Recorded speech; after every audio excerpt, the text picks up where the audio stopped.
안녕하세요, 제이제입니다. 오늘은 피임약 부작용에 대한 오해와 진실에 대해서 말씀드려 볼게요. 그럼 바로 시작할게요.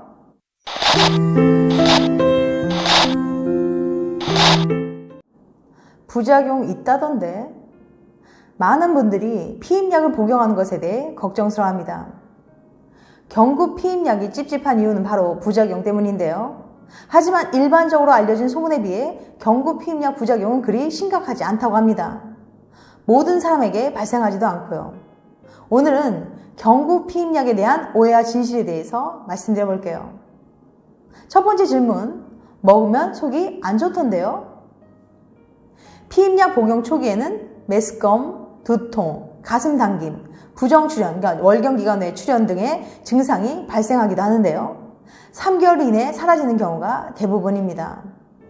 가장 흔한 부작용인 메스꺼움은 몸이 약에 적응하는 과정에서 사람마다 편차를 보일 수 있지만 호르몬 과다로 인한 부작용은 아니라고 해요. 정말 심한 경우를 제외하고는 취침 전에 복용하면 증상이 나아지고요. 두 번째 질문, 피임약 때문에 살이 찐대요. 많은 분들이 피임약 복용 후 몸이 무겁다고 느끼시는데요. 피임약을 복용한다고 해서 몸무게가 느는 건 아닙니다. 피임약의 에스트로겐 성분이 체내 나트륨 농도를 증가시키는데 이때 우리 몸은 수분을 많이 찾게 돼요.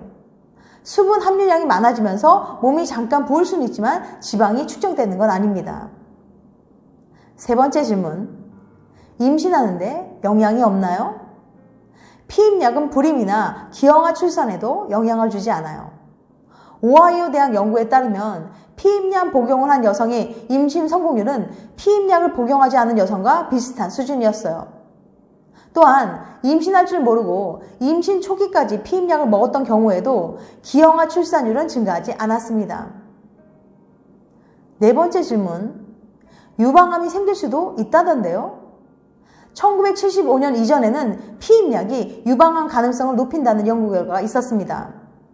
당시에는 에스트로겐 함량이 높았던 피임약들이 유통되었거든요. 하지만 최근 출시된 피임약들은 유방암 발병과 무관합니다.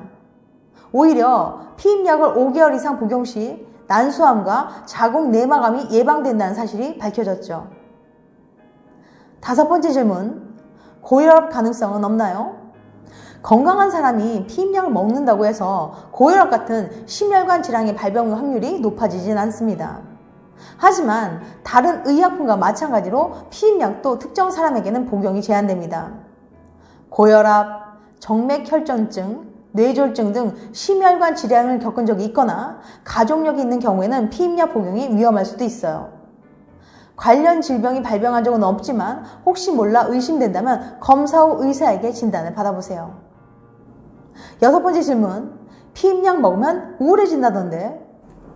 복용 후 우울증에 대해서는 연구마다 다른 소견을 보입니다. 연세대학교 의학대학 연구에 따르면 경구 피임약 복용은 자살 행동을 13% 높일 수 있다고 해요. 코펜하겐 의대도 비슷한 결론을 냈고요. 그러나 오하이오 주립의과대학은 상반된 결론을 제시합니다.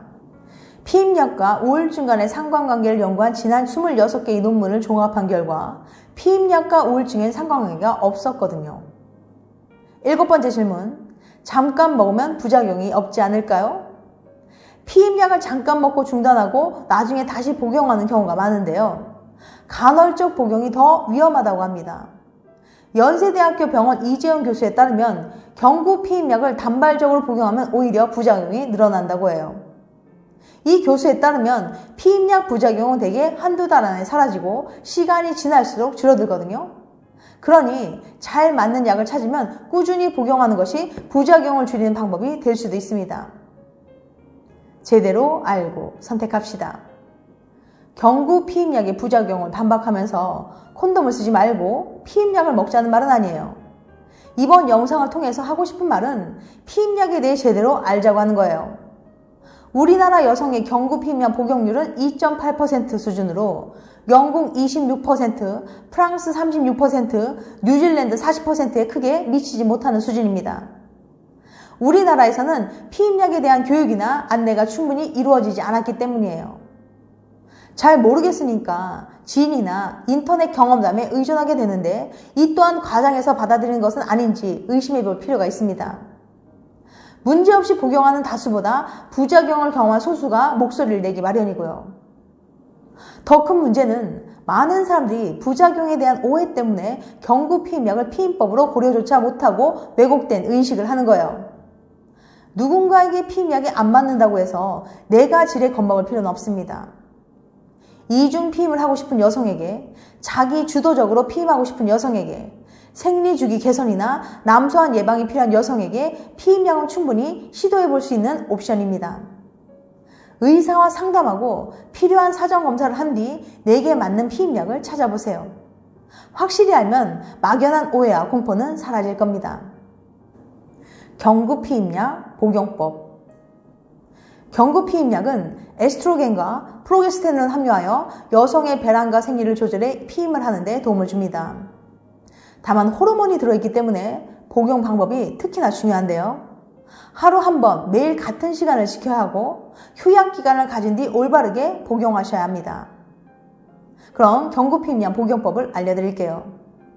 3주간 매일 같은 시간에 약을 복용하고 일주일간 휴약 시기를 가지고 다시 피임약을 복용합니다.